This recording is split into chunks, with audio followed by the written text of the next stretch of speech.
স্বাভাবিকভাবে শেখ হাসিনার পতন হবে, এইটা কি আমরা চাই?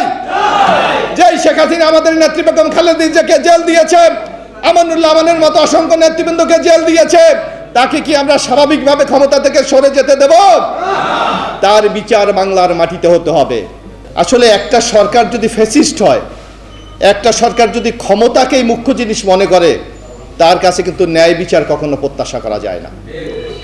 আজকে আমানুল্লাহ আমানকে যেই মামলায় সাজা দিয়েছে, আপনি দেখবেন 111 গভর্নমেন্ট যখন ক্ষমতা এসেছিল, এই আওয়ামী লীগের সভানেত্রী শেখ হাসিনা সহ বাংলাদেশের অনেক বিদগ্ধ বলেছিল যে 2 নেত্রীকে মাইনাস করার জন্য তারা ক্ষমতা এসেছিল। এবং আমানুল্লাহ আমানের বিরুদ্ধে যে মামলাটি করা হয়েছে, সেই মামলাটা কিন্তু 111 গভর্নমেন্টের আমলে মামলা হয়েছে। 111 গভর্নমেন্ট সেদিন রাজনীতিবিদদেরকে কলঙ্কিত করার জন্য আমানুল্লাহ আমান সহ অসংখ্য নেতৃবৃন্দকে সেদিন আপনাদের মনে আছে 13 বছর সাজা দিয়েছিল।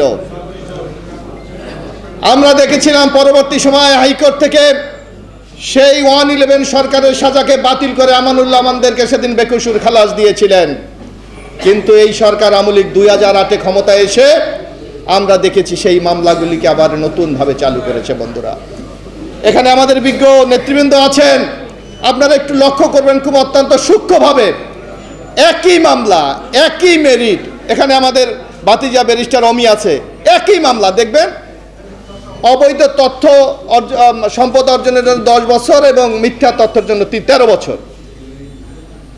একই মামলায় মোফাজ্জল চৌধুরী মায়া বেকসুর খালাস, একই মামলায় মহিউদ্দিন খান আলমগীর বেকসুর খালাস, একই মামলায় আনোয়ার হোসেন মঞ্জু বেকসুর খালাস। তাইলে আমানুল্লাহ আমানদের কেন সাজা বহাল থাকবে? অর্থাৎ শেখ হাসিনার রাজনৈতিক প্রতিপক্ষকে নিশ্চিহ্ন করে দেওয়ার জন্য যত পদ্ধতি দরকার সকল পদ্ধতি ওনারা অ্যাপ্লাই করছে, যার মাসুল হচ্ছে আজকে আমানুল্লাহ আমান। আজকে যদি হাইকোর্ট সঠিক বিচার হতো, তাহলে আজকে আমানুল্লাহ আমানদের বিচার শাস্তি হওয়ার কোনো সুযোগ ছিল না। বন্ধুরা, আমাদের নেত্রী বেগম খালেদা জিয়াকে সাজা দিয়েছে, যেই টাকা 2,15,00,000 টাকা সুদে আসলে এখন প্রায় 9 কোটি টাকা হয়েছে, 1টি টাকা তছরুপ করা হয় না, ব্যাংকে মজুদ আছে। তাহলে বেগম খালেদা জিয়া কিভাবে টাকা চুরি করেছে, কিভাবে টাকা তছরুপ করেছে? অর্থাৎ বেগম খালেদা জিয়াকে রাজনীতি থেকে মাইনাস করতে হবে, কারণ খালেদা জিয়া বিরাট অপরাধ করেছে। বাংলাদেশের ইতিহাসে বেগম খালেদা জিয়া 23টি সংসদীয় আসনে নির্বাচন করেছে, আজ পর্যন্ত একটি নির্বাচন উনি পরাজিত হয় নাই। আর শেখ হাসিনা যত নির্বাচন করেছে, ইতিমধ্যে 3টি আসনে উনি পরাজিত হয়েছে, যার জন্য বেগম খালেদা জিয়ার ওনার প্রচন্ড ক্ষোভ, খালেদা জিয়া কেন পরাজিত হয় না।